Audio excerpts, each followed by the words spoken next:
Hello and welcome back to Podfiction. I'm your host Joshua, and joining me today are my co-hosts Ethan and Harley. Hiya. Hello, sir.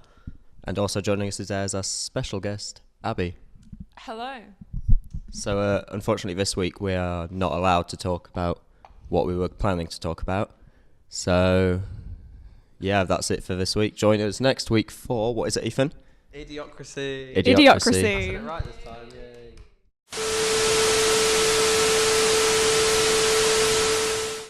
So, Fight Club, released in the UK in November 1999 and directed by David Fincher. It originally flopped at the box office. It didn't really make a lot of money when it first came out. I love that film. But however, it's gone on to gain $100.9 million thanks to the introduction of DVD in 2000. So, what do you think about that? It is a good film, though. I love it. How ironic. Fight Club did better on DVD than it did in the cinema. What consumerism. What irony. Oh my goodness. So, what's your guys' first thoughts of the film? Well, this is the second time I watched it. The first time I watched it, my mind was blown. Ethan is currently being an idiot. Anyway. It was the second time I watched the film. The first time I watched it, my mind was blown at the end, like the plot twist. I hadn't heard nothing about the film before, and I thought it was pretty insane, to be fair. And then the second time I watched it, I started noticing things more that kind of suggest little things that suggested that they are the same person.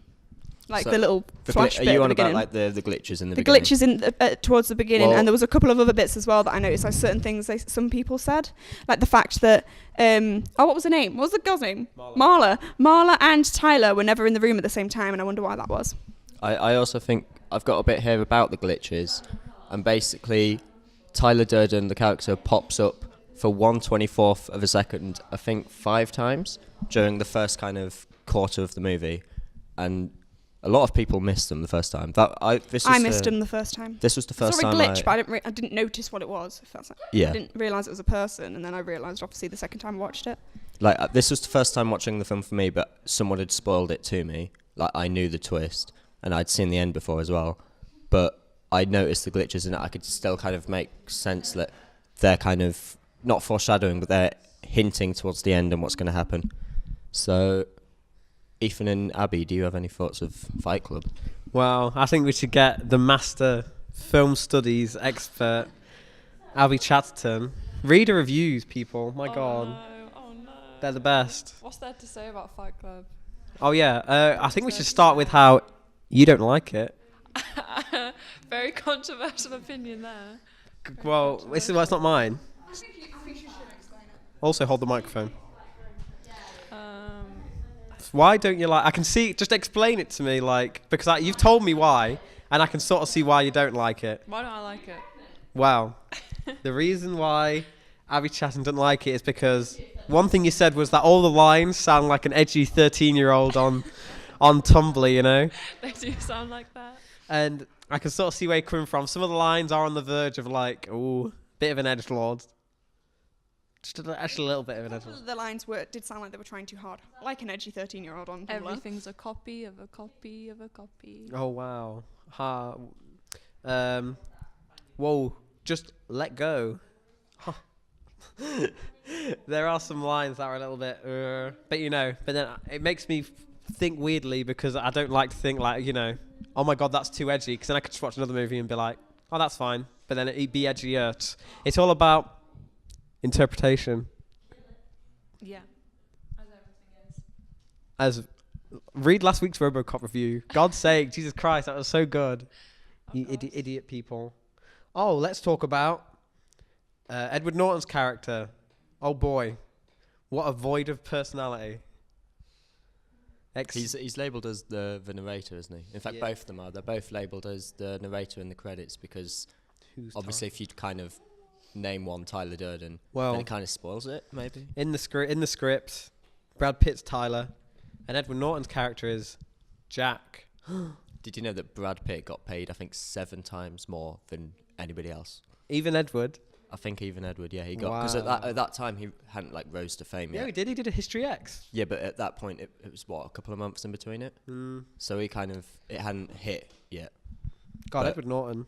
I think the film as much as we're like, oh, it's all about consumerism, and it does have an aspect of consumerism, but I think the film's just about, it's a male film, definitely. I know Helen likes to say, oh, all films are male films, but I think this is has a sort of different approach to the male point of view. And the film's less about, it's sort of is about toxic masculinity, because that's a word that's obviously going to get brought up, but I think it's not a film that sort of supports it. I think the main character, Jack, is just someone who's just bored, and he's just void of all personality. And he's like, when he meets Marla for the first time, that's like why would she like me, you know? Proper like little nerd boy, little incel. I've read like while doing some research for this that it's been labelled as critics as like a macho porno, whatever that's meant to mean. But I think the contrast is he makes Tyler up in his brain, obviously, and like he says at the end, I think like you want to think, I fuck like you want to fuck. It's basically, that's our main characters. Tyler Durden is our main character's idea of perfection. But then throughout the movie, we learn he's just a douchebag. Like, you can't tell me that, oh yeah, Brad Pitt's character was so cool at the end when he's going, whoa, running around doing like karate moves. He's just a douche, and he steals people's cars. But then, like, remember this was the 90s, so masculinity really was excuse my swear there, but like six-pack and, you know, manly man. Oh, well, it's just, I think the contrast between both characters is so big because that was the desired effect for a man in the 90s and even before then, you know. So I think that Marlo is very important to the plot because it's sort of like because the narrator obviously likes her, and he sort of creates Tyler Durden, and he interacts with her like Tyler Durden because that's what he thinks would work best. I also think that it's very relatable because a lot of the target demographic probably is males, and it's like they can kind of see, because everyone kind of has their own idealized version of themselves and like who they wish they could be. So I think that's kind of what makes it relatable to the audience in a way. And then I think the whole movie is just about just lost people. Like the whole Project Mayhem thing is basically a cult, and cults usually target, you know, weak-minded people who don't feel to have a place in the world. And like loads of the monologues Tyler gives is about how we don't fit in. We live in a generation where there is no Great War, there is no Great Depression. Abby's just laughing at me. God. I was referencing the film. They speak about a spiritual war. Exactly. It's a spiritual war, but in the grand scheme of things, it's aimless, really. Because in like the 1900s, you know, turn of the century, they were just gone to war. That was their thing. Train up to the army, you go to war and you fight. But then now it's like we don't live like that. It's sort of aimless. So in that sort of aim, he does get lost down these different paths of, oh, maybe being a consumer will fill my void. And obviously it doesn't. And I think the line, I've got a fridge full of condiments and no food, you know. He's got an apartment which is full of really nice stuff, which is there just to, you know, the little cherry on top. But there's no substance to any of it whatsoever. And then obviously that apartment gets burnt down, and that's kind of when the actual story starts. But he burnt it down. And he doesn't know it. I think we definitely need to order a spoiler alert for this. Well, yeah, everyone who's watching this have already watched the film, Josh. Yeah, don't watch this any further if you've not seen the film. Their common sense, considering we haven't put a spoiler warning for any of the other films we've watched. Just saying. So yeah, I've not done a spoiler. Exactly. So people would use their common sense. We're doing a podcast about a film. Of course, we're going to be talking about the film. If you don't want spoilers, don't listen. But yeah, you probably shouldn't listen to this unless you've watched it, which is a bit late now, considering you all know what's going on. Oh, sorry, I'm just talking. So Harley, okay, this is for Harley and Abby.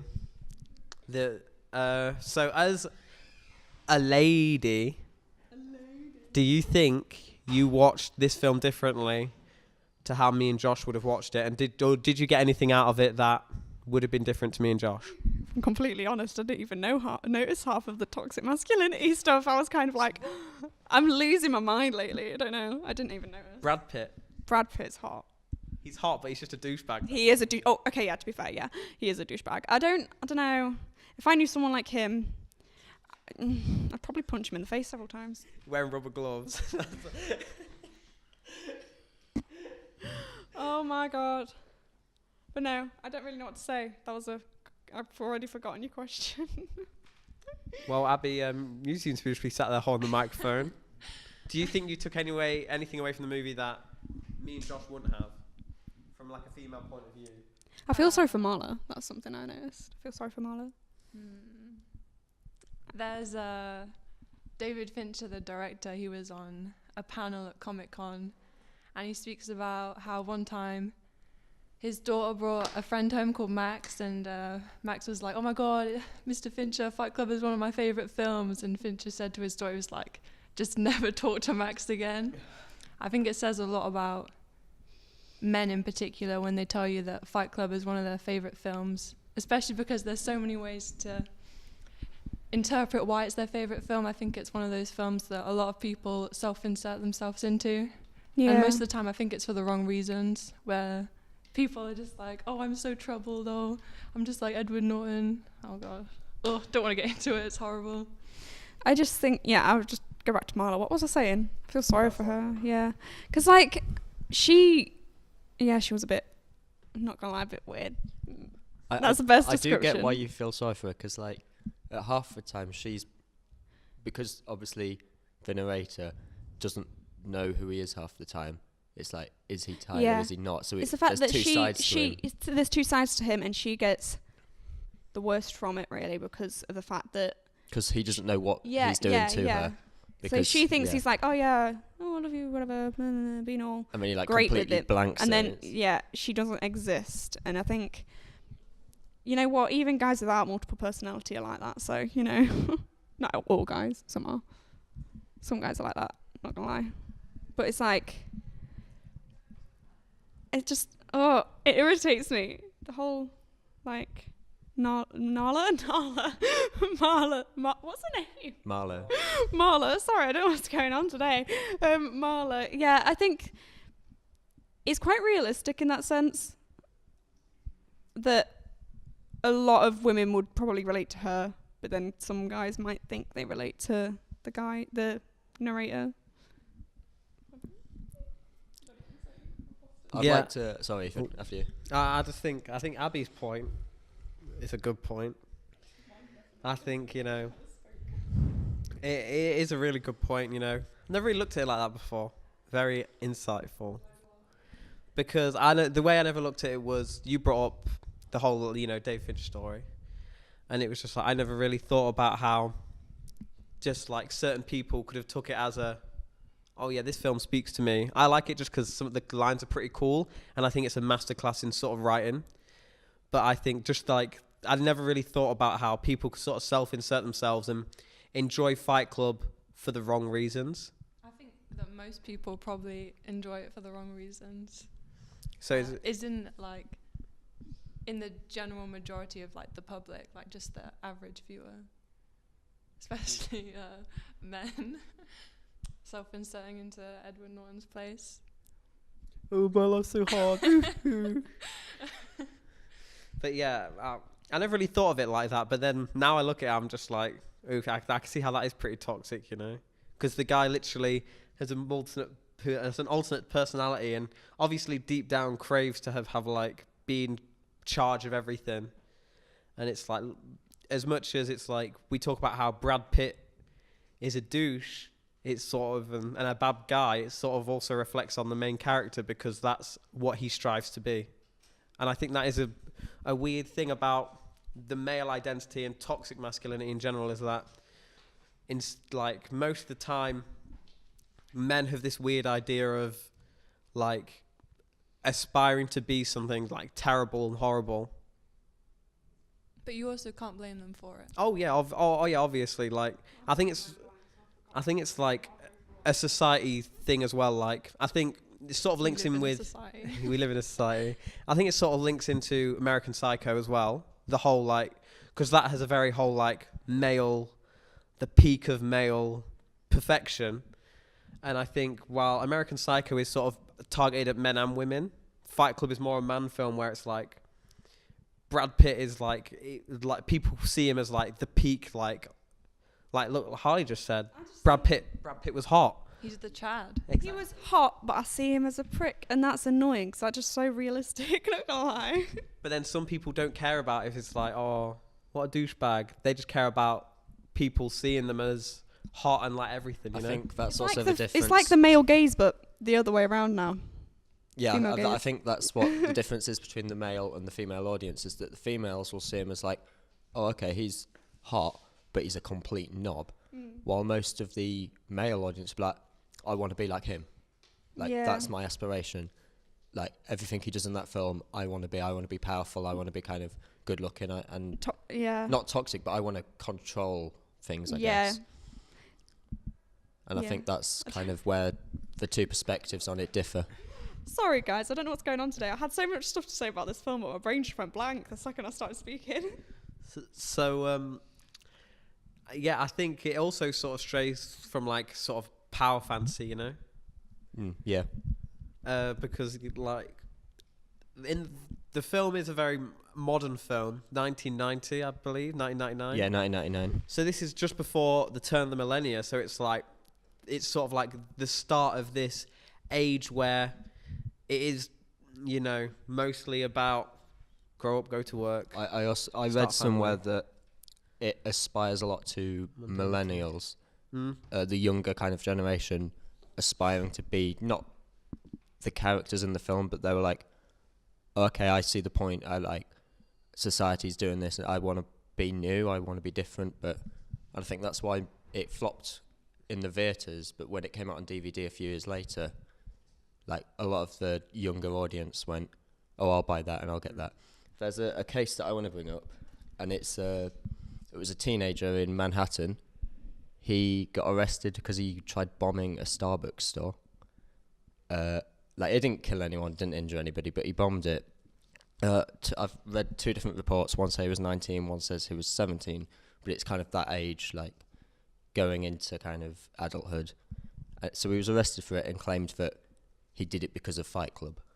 It's like he watched the film and he wanted to be like those people. I hate those people who say that. Like, I think as much as I think at a certain age, obviously younger children are influenced. But that's for an 8-year-old. Children, an 8-year-old gets influenced by watching stuff on TV, okay? But when they get to about 13 and start to mature and have their own independent thought, then you can watch something on a film and go, okay, that's cool. You can watch a Tarantino movie and go, pretty cool moment. And then, but it's something different for me to go, that would be cool if I did that in real life. I think that's because you're quite level-headed, though. No, but he's not, because I think you must have something mentally wrong with you to even exactly. have the thought of... obviously, it's okay. The fake thing on the film told me to do it, so I should go do it in real life. There's something wrong with them already. I mean, of all the other people in Fight Club, other than like Edward Norton and Brad Pitt, all the other characters, they were like other men with a whole... his name is Robert Paul something, things like that. They were like, but in Fight Club we don't have names. And the fact that they just... the point is... I don't know how to explain it. I know what I'm thinking, but my brain's not functioning a sentence. I know what I mean. Basically, I think it's kind of... that them characters kind of make me think of that guy with the bomb in the Starbucks, because like they're just so stupid and dumb and they follow, and it's just... I can see where you're getting at. It's like they don't think about things, they just do it because they want to do it. They follow, they're like sheep, basically. The film it's got a really ironic twist, and I always find this weird about films about consumerism, because they have this whole film like consumerism's bad. Buy our movie on DVD, go to the cinema and watch our films. It's just like, it's such a weird thing, but you have to appreciate it as an art form, and I assume this is it's a message that people want to get out, but it's just, there's always sort of like a thin line into it all, you know, like Fight Club's very ironic in the fact that, like you said, like we joked about at the start, but oh yeah, Fight Club is a film of anti-consumerism, but it's sold great on DVD, and I think there's an irony in the film as well, how all these people are like, yeah, we hate society, let's all work in regimented things and work under Brad Pitt. It's like, so he's basically created another business for these people to work, to like it's also work the fact under. that his business started franchising, like there was ones in different cities in the film, and it's really ironic, yeah. And they all have no name whatsoever, much like, in the business world, they feel like they have no name. The only character that properly had a real name was Marla. That's something I noticed. She's also the only woman in the film. The only woman in the film, except for obviously like Cancer Lady and things like that. Yeah, all the. She was the only woman in the film, and she's the only one with a name. I feel like that's kind of saying something about what guys are like. Not gonna lie. Also, she's the she's the main focus point as well, and it's like in one of the first encounters we have with her, she's very sexualized. We do see some tit, and also when we meet Chloe as well, she's also talking about sex and her anal nitrate collection. Yeah, and how she's desperate for sex because like she's dying and it's like she wants to do it for the last time. She's like being like, oh yeah, guys. I think that's done for a reason though, to kind of like show how it's a male kind of world. Yeah. Not only in this film but generically. It just sexualizes all women, kind of thing, you know. But not. I don't see it as a bad thing. They're trying to make a point. Yeah. Out Yeah. Of it. Oh It's not yeah. like- I know the film Yeah. did it on purpose to make the point, but like it does say a lot about society. I'd agree with you there. Women tend to be sexualized, and also because there was only one female character, she's very kind of in the way they think they're better. Not better. I don't want to say better, but like they're more present than the They think women. they're more powerful because more present. Hence the whole only one female character thing, I think. because obviously there's more of them. They've got a better. Which is actually ironic because there's actually more women in the world than men, by a little bit statistically. I can't speak. Statistically, but men have a more powerful presence. The point the film is trying to make is that men still think they're better. Again, not better, but they think they're more powerful and that yeah. I don't want to say better because that sounds like not all guys are the same, but you know what I mean. Yeah, I get. I sound like right sexist against men, don't I? I have been for the whole thing. I don't mean to be. I'm sorry. So Ethan, do you have any other thoughts on Fight Club? Does he have a theory? Do you have a theory? Yes. Do you have a theory for the week? Make one up on the spot. Okay, Ethan theory. Hello, internet. Welcome to film theory. Okay, this is less of a film theory, more of a what the heck is this? So, Fight Club is based on a novel by Chuck Palahniuk. Okay, Chuck Palahniuk has recently announced a desire for Fight Club 2. I don't like that idea. It's a book I'm with form. Harley. I don't. How can it carry on? He's literally a criminal. I don't think if they were gonna have a Fight Club 2, it'll have to be with different characters. Harley, you might want to like speak into the mic. I feel like it has to be with different characters. I think if they have a Fight Club 2, because the characters in the first Fight Club, I feel like their story is not finished, but it can't be carried on in the way that it should. In a way, I don't know how to explain. I don't feel like it'd be the same. For some reason in my head, all I've got is the Italian Job. It's like, how can they do a sequel to the Italian Job where the bus is like hanging off the cliff? It's got It nothing to fixes do and he with drives Fight home. Club, but it's just Okay, like, I just there's thought no of, point. I to just a thought of an sequel, I Ethan think. theory. Okay. And I just forgot it. Damn you, Harley, for taking the mic off me. Go, keep talking for a second. I was. Keep talking. All right.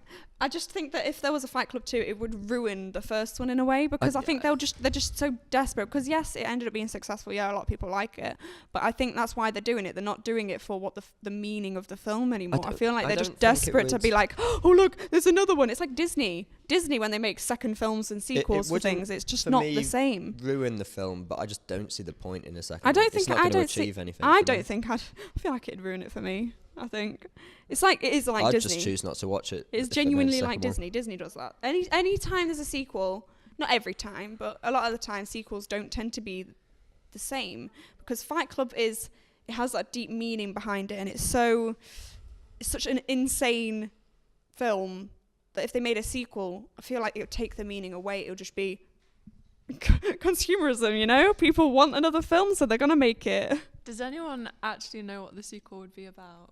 No idea, but I just think it wouldn't work. Yeah, but If it was about can like you the think it won't characters, I don't work feel when like there's it's saying. I feel like they are just doing it for the money now, rather than making a film that means something. I feel like it's not a film, literally it's a just book. a book. You know what I mean? I feel like if there was another thing, I'll call it a thing, because they'll probably end up making a film out of the book. I just feel like it wouldn't be the same, you know. But does it have different. to be the same for it to be No, effective? not the same, but I feel like I don't know how to explain it. I think she's trying to say it won't come across as the same message and it would lose its meaning. Yeah. Maybe. Yeah, that's what I meant. Okay, so You got it. I've got the plot summary. It's a book and it's already out. Is it? Yeah. And one of the top articles was how Fight Club 2 destroyed Chuck Palahniuk's career. So the premise, set 10 years after the ending of Fight Club, the sequel is told from the restrained perspective of Tyler Durden as he sits in the subconscious of Sebastian, the name of the narrator from the original Fight Club. Oh, no, the name of the narrator that he currently uses. Sebastian continues his dysfunctional relationship with Marla and has fallen into the mundane routine of society until Tyler re-emerges to cause chaos. I feel like it just kind of repeats. The It sounds like a the way it's repeat. written there is like a trailer. It kind of makes me want to see it, but I know it's not. Yeah, I feel like it sounds like a repeat. Yeah, the but first one, most with the whole- sequels are, aren't they? It's like, oh, Yeah. this is happening again. It's oh, like Hangover. Incredibles 2. It's like Hangover. Yeah. Hangover 1, Hangover It just 2, kind of repeats exactly the same what story. happened in the first film and just changes it slightly, adds a few new characters in, and Yeah. it just goes, well, it's new. Watch it. Make us some money. Yeah, kind it of thing. sounds, it's consumerism. Pretty much. Literally. Also, it's funny you say consumerism because it's a comic book that's released monthly. So you got to buy a monthly issue and there's 10 monthly issues. So Do you know how much it is for 10 months? I'll have a look. Okay, Carly, speak. Wait, the second one's a comic book. Is the first one a comic book? No. No, why would you do that? I hate this. It's making me The angry. first one's a book. Yeah, the first one's a book, but the second one's a comic book that you have to buy weekly. It is literally, like I said, consumerism. They're literally just like, oh yeah, They're giving in. come on, look. They're probably have going to this. bring out like merchandise soon, like Oh, actual yeah. soap with Fight Club written on it. Oh, and God. T-shirts and they're Oh like, God, don't say that. that sounds dreadful. Tyler Durden outfit. Oh God, no. Look, you could dress up like. We've got a full version reduced on Amazon to £17.53 with free delivery. Okay, How funny- much? £17. 17. Yeah, but that's a full. For a split second, then I thought that was reduced, actually. wow. For a second, then I thought that was a T-shirt because it's a body and it's showing the size of the book, That's but right, it I looks thought. like a poster on a T-shirt. Oh, you can buy the Kindle. You can buy it all on Kindle for £4. Oh my! Wow, I feel like that isn't. I feel like it'll Surely take away a the comic meaning. book on a Kindle kind of ruins the experience. No, I think they've just. Oh yeah, Just all. Oh God. a comic book on a Kindle is just pretty dumb. To be fair, Yeah. any book on a Kindle. I don't even read, but any book on a Kindle. I just have a ruins the Kindle and I experience. barely use it. I prefer a real Same. book. I've got a Kindle and Real I've never books used are it. better. I'm obsessed. I'd agree with books. that, and I never read, so that's saying something. I read a lot and I read books, but the Kindle, no. Plus, book smells better than Kindle. Oh, they do. I love new book smell. I also have a Paper feeling we're smells so going good. kind of a bit on a tangent. Yeah, I'm annoyed about the Fight Club 2 thing. Probably shouldn't be, but I am. So here's the article by pastemagazine.com, and it's titled "Chuck Palahniuk destroyed his legacy with Fight Club 2." In brackets, his best work in years. I think that's a nice bit of a meme. But yeah, apparently they eviscerated the writer. That Salon infamously eviscerated the writer for trafficking in the half-baked nihilism of a stoned high school student who has just discovered Nietzsche and 9 Inch Nails. So there with you, Abby. They think he's a bit of an edgelord. So I had a theory, but I forgot about it because I was too busy looking at Fight Club 2. So, God, what garbage. It does sound like a bit of a joke, not gonna lie. It does sound like the whole, like I keep saying, consumerism. Why would you do that? It's just stupid. It's making me angry. I'm sorry. Pulp Fiction. I can't wait for Pulp Fiction 2. Oh, I've heard it's going to be great. Amazing. Epic. So, I don't, yeah. Do you have anything else to say, Josh? I see you got a nice Word document well, open. You know, earlier I mentioned the kid that bombed Starbucks, basically. Oh, yeah, that kid. Well, I know you knew this before going into the film. I didn't. But David Fincher put a Starbucks coffee cup in every scene but the one where the coffee shop gets destroyed. I think so. Well, a Starbucks one at least. Hold on, let me check if that's all right. Let me credible the sources. The source I've got here says that he put it in every shot, but Starbucks was okay with that, except for the scene where the giant globe crashes into a fictitious shop named Gratis So Coffee. Because, Because they can't yeah. endorse that. But it was inspired by his previous film, The Game, where he put a can of haggis in every scene to tribute to his cinematographer, who was called Haggis. And So was this obviously for his cinematographer John Starbuck? Obviously, a tribute. he just did it as a joke, really. I think there wasn't much meaning behind it anymore, but something else to talk about, isn't it? Because I'm running low on stuff now. Yeah, I'm running low on time. I'm trying to remember that theory, but I just We can't were remember. hoping this one would be like an hour long, but that's Well, not at the minute, happening. it's just surpassed 30 Half an hour- minutes. Okay, yeah, half an hour's all right. However, obviously we're cutting some bits out and Yeah. remodeling it. Just put the beep over it. It's fine. Yeah, I'll beep Ethan's mishap, but Mishap. so Abby, My eyes itchy. do you have any other thoughts and theories about Fight Club?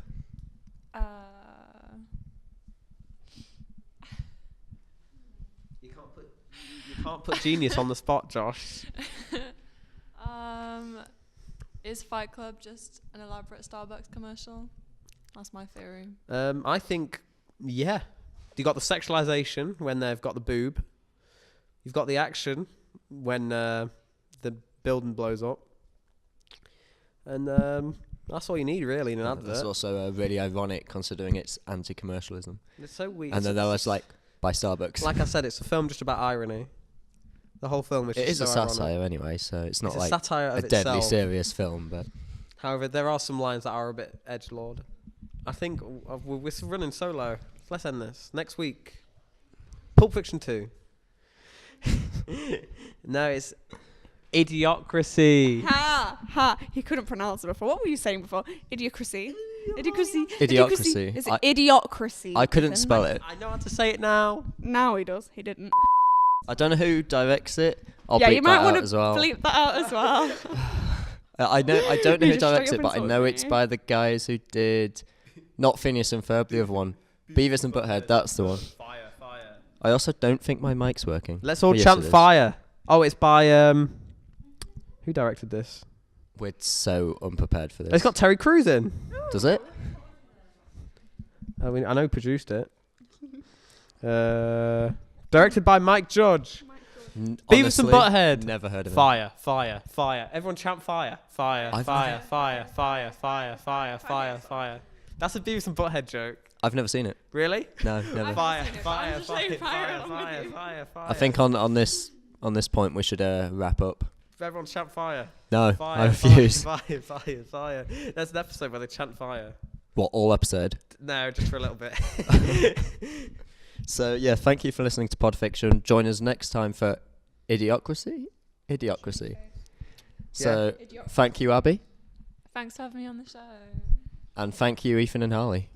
Yeah, thanks. I was a bit rubbish today. He just stuck the microphone in my face. Fire. No. Stop.